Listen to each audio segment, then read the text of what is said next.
আসসালামু আলাইকুম, welcome to Urmi's kitchen. সবাই কেমন আছেন? নিশ্চয়ই ভালো আছেন। আল্লাহর রহমতে আমরাও ভালো আছি। আজ আরেকটি রেসিপি নিয়ে হাজির হলাম।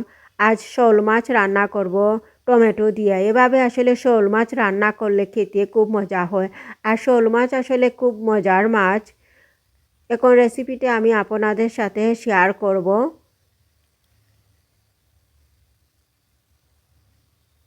শোল মাছকে বাজার থেকে কেটে আনা হয়েছে। আর এই মাছকে আমি এভাবে ছোটো ছোটো পিস করে নিয়েছি যাতে মশলা ঢুকে। এখন মাছকে আমি ধুয়ে পরিষ্কার করে নিয়েছি রান্না করার জন্য।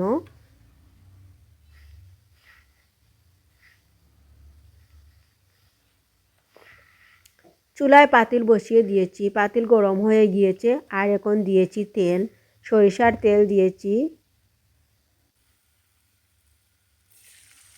আর দিচ্ছি পেঁয়াজ। তেল গরম হয়ে গিয়েছে।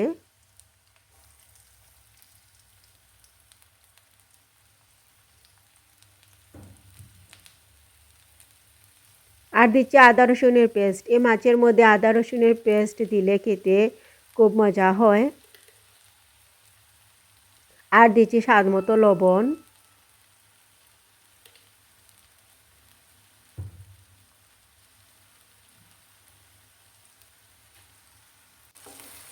এখন নেড়ে চেড়ে পেঁয়াজটাকে ভেজে নিচ্ছি যাতে পেঁয়াজের কাঁচা ভাবটা চলে যায়, পেঁয়াজ ব্রাউন কালার হয়ে যায়। কিছুক্ষণ রান্না করার পর পেঁয়াজ ভাজা হয়ে গিয়েছে, ব্রাউন কালার হয়ে গিয়েছে। এখন আমি দিয়েছি তেজপাতা। তেজপাতা দিলে একটা সুন্দর একটা স্মেল হয় তরকারির মধ্যে। এখন দিচ্ছি গুঁড়া মশলা, দিচ্ছি 1 চামচ মরিচের গুঁড়া, 1 চামচ হলুদের গুঁড়া, 1 চামচ ধনিয়ার গুঁড়া, একটু পাঁচফোড়ন দিচ্ছি, দিয়ে নেড়ে চেড়ে দিচ্ছি মশলাটাকে। এখন দিচ্ছি একটু পানি যাতে মশলাটা পুড়ে না যায় সেজন্য।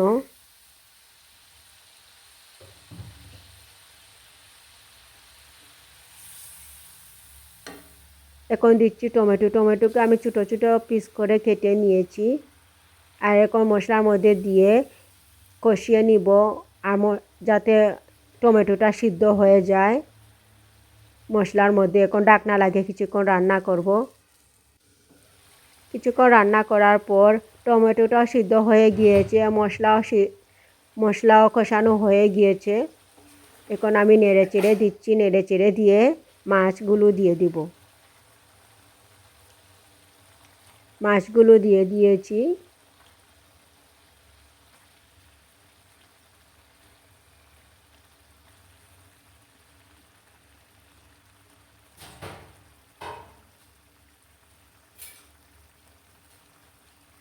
মাছ দিয়ে এভাবে নেড়ে চেড়ে দিচ্ছি যাতে মাছের মধ্যে মশলা ঢুকে।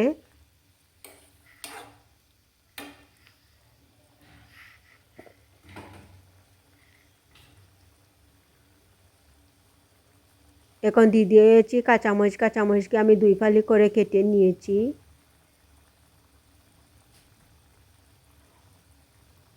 কাঁচামরিচ দিয়ে আবার নেড়ে চেড়ে দিচ্ছি।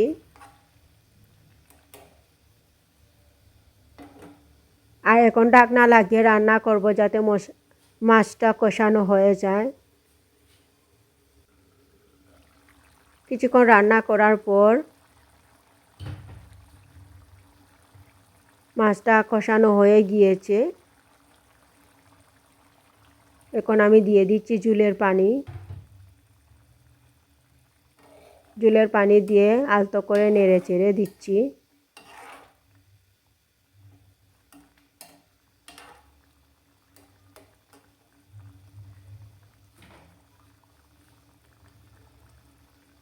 এখন ঢাকনা লাগিয়ে কিছুক্ষণ রান্না করব। কিছুক্ষণ রান্না করার পর এখন আমি দিয়ে দিব ধনিয়ার পাতা। আমার শোল মাছ, টমেটো দিয়ে শোল মাছ রান্না হয়ে গিয়েছে।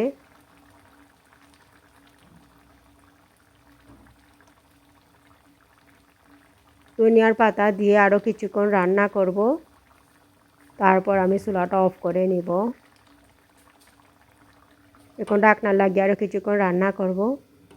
কিছুক্ষণ রান্না করার পর ধনিয়ার পাতা দিয়ে কিছুক্ষণ রান্না করার পর এখন আমি চুলাটা অফ করে নিয়েছি।